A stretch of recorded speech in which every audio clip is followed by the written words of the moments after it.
What's up, guys? Welcome back to the channel. Today I have a pretty cool video for you guys. For those that own an Rx8, I personally own an Rx8 and I love this car. And if you're anything like me, I love big brake kits. I think they look amazing, and I had to figure out a way how to get a setup in my car. As some of you guys know, it's super expensive to put big brakes on this car, so I found an alternative way to get a set in there for under 500 bucks, and that's the reason why I'm making this video, just to share that knowledge with you guys. And I'm sure some of you guys are gonna love this idea and pretty much do it on your own. So today I'm not gonna be talking about the Volkswagen. I know a lot of you guys are waiting for a video on the Volkswagen, but trust me, I would love to get a video out for you guys. I'm just working on all the little details in regards to tune and the boost controller. We're using the factory computer on this car, so just know, have some patience, and soon I'll have video, dynos, and track videos and all cool stuff. So moving on to the Rx8, we're gonna be talking about what parts that I used, and also what modifications I had to do to get them installed. Honestly, it was pretty easy. I think it was pretty easy to get them in there. So we're gonna go ahead and talk about that now. All right, so first of all, we're gonna need a caliper, right? The caliper that I have here is a 2014 Camaro SS caliper. It's a Brembo caliper, and the rotor is a Mustang GT 2014 GT rotor. So that's pretty much all you're gonna need. Is almost a direct bolt-on. You do gotta make some modifications to the rotor and the actual spindle on the car. But I think it's pretty easy. I'm gonna be putting pictures of the part numbers for the rotors and for the calipers. So I personally bought the used calipers off Marketplace. It cost me 200 bucks for the set. And I actually seen cheaper ones for like 80 bucks a piece on eBay. So I recommend you guys looking on eBay if you're looking to buy a set. I bought the whole caliper with the hardware and the brake pads. They were pretty much new, so I didn't have to buy any of that. And so yeah, calipers were 200 bucks, and the rotors were about $120 a piece, brand new from AutoZone. I'm also gonna share the part number here in the video. So now we're gonna move on to what needs to be done, right, to put them on there. Pretty easy. This is literally all the tools you're gonna need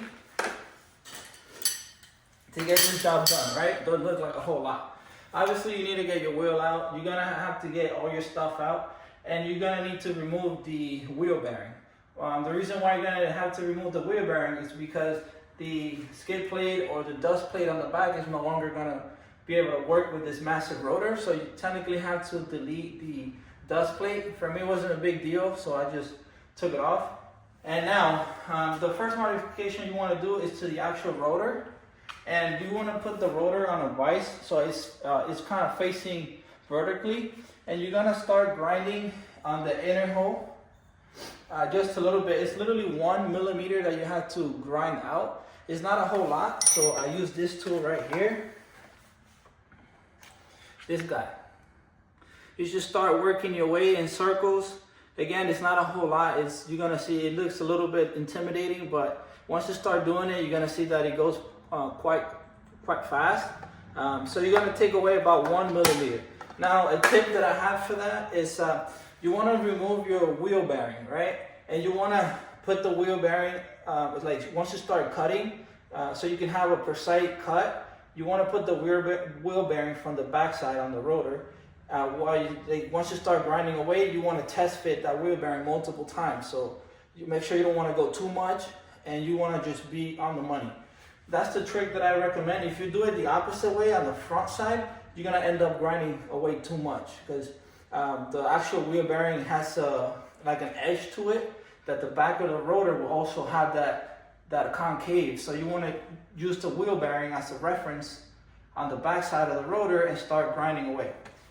So once you get that, once you get the rotor open up a little bit, that's pretty much it on the rotor aspect. And now moving on to the caliper, all you have to do is also again use this same tool. And I'm gonna put a picture here for you guys so you can use it as reference. So you're gonna grab the holes on your original spindle, and you just wanna, what you can do is you wanna put the caliper, and you will see how much you have to kinda open up on the hole. The actual bolts for the caliper are bigger than your original monster ones. So you want to go ahead and use a 9/16 drill bit. And you want to just open up that hole a little bit, right? You're going to go through this drill bit, go through, open up the hole, both holes and top and bottom. And then you want to use this tool again and just start working your way, kind of make like an oval shape. Once you get that, the caliper will bolt right up to your factory spindle. Now the next thing you want to use, so I think I have it here somewhere. You also want to use like a flat washer. This is literally like 1/4 of an inch. It's not a whole lot, you can see, just your average washer. And you want to put this between your spindle and the caliper. What that's going to do is just going to bring the caliper out just a hair, so your rotor is dead center on the caliper, so your brake pads, everything lines up. If you don't use the washer, your caliper is going to be too close to your rotor on the outer side. So technically, once you get those holes open up a little bit, you also need to cut your bolts for the calipers about 1/2 inch. They're too long, so if you try to use them like that, it's going to hit the back side of the rotor. So you want to go ahead and chop that up. Make sure you put a nut on there. Find yourself a nut that will go on that bolt. Cut it, and then take the nut out, so you know you can kind of re-thread it. And then you put the washer in there. Boom! There you have it. Cheap, affordable, super easy, and it works. I mean, this is a 355 millimeter rotor, so it's pretty massive for the car. It has a lot of stopping power, and you can see it looks great, and it's very affordable, guys. So I highly recommend, if you have an RX8, you want to get yourself some big brakes, this must be the cheapest, most affordable option that you can find out there. And the brake line, I use the factory Monster brake line. It bolts right up. So there you have it. Thanks me later. Alright guys, so that will wrap up today's video. I know it's a little short, but honestly it's pretty easy. If you guys have any questions, feel free to comment on this video and I'll do my best to get back to you guys. And also, if you like the content, make sure to like and subscribe, and that will help a lot to the channel, and I'll keep making more videos for you guys.